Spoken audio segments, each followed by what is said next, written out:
Hi hello ಎಲ್ಲರಿಗೂ ನಮಸ್ಕಾರ. ಇವತ್ತಿನ ದಿನ ಕ್ರಂಚಿಯಾಗಿ ಚಟ್ಪಟ್ ಅಂತ ಮನೆಯಲ್ಲೇನೆ ಸ್ವೀಟ್ ಪೊಟೆಟೊ ಇಂದ ಚಾಟ್ ಮಾಡೋದು ಯಾವ ರೀತಿಯಾಗಿ ಎಂಬುದಾಗಿ ನೋಡೋಣ.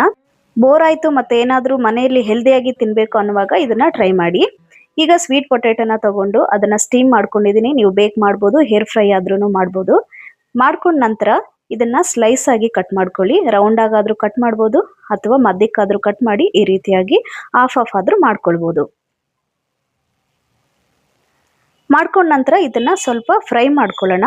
ಅದಕ್ಕೆ ಒಂದು ಕಡಾಯಿಗೆ ನಾನು ಅರ್ಧ ಸ್ಪೂನ್ ಆಗಷ್ಟು ತುಪ್ಪನ ಹಾಕ್ತಾ ಇದ್ದೀನಿ.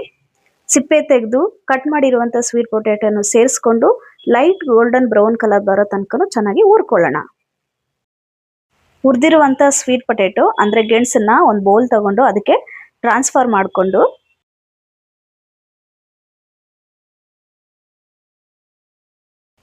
ಕಟ್ ಮಾಡಿರುವಂಥ ಈರುಳ್ಳಿ, ತುರಿದಿರುವಂಥ ಕ್ಯಾರೆಟ್, ಸ್ವಲ್ಪ ಕೊತ್ತಂಬರಿ ಸೊಪ್ಪು ಸೇರಿಸ್ಕೊಂಡು 1/4 ಸ್ಪೂನ್ ಪೆಪ್ಪರ್ ಪೌಡರ್, ರುಚಿಗೆ ತಕ್ಕಷ್ಟು ಉಪ್ಪು, 1/4 ಸ್ಪೂನ್ ಚಾಟ್ ಮಸಾಲ, ಅರ್ಧ ಗೋಳಾಗಷ್ಟು ನಿಂಬೆಹಣ್ಣಿನ ರಸನೂ ಕೂಡ ಸೇರಿಸ್ಕೊಂಡು ಚೆನ್ನಾಗಿ ಮಿಕ್ಸ್ ಮಾಡ್ಕೊಳ್ಳಿ.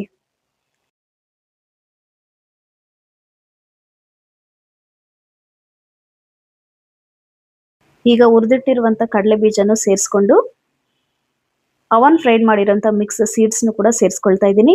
ಈ ಕಡಲೆ ಬೀಜ ಅಂತೂ ಸೇರಿಸ್ಕೊಳ್ಳೋದು ಮಿಸ್ ಮಾಡ್ಕೊಳ್ಬೇಡಿ. ಅದು ಕ್ರಂಚಿಯಾಗಿ ತಿನ್ನೋವಾಗ ಬಾಯಿಗೆ ಸಿಗ್ತಾ ಇದ್ರೆ ತುಂಬಾ ಚೆನ್ನಾಗಿರುತ್ತೆ. ನಿಂಬೆಹಣ್ಣಿನ ಹುಳಿ, ಕ್ರಂಚಿ ಕಡಲೆ ಬೀಜದ ಚಟ್ಪಟ್ ಸ್ವೀಟ್ ಪೊಟೆಟೊ ಹೆಲ್ದಿ ಆಗಿರುವಂಥ ಚಾಟ್ ಇಸ್ ರೆಡಿ. ನೀವು ಟ್ರೈ ಮಾಡಿ ಹೇಗೆ ಬಂತು ಅಂತ ತಿಳಿಸಿ. Thank you for watching.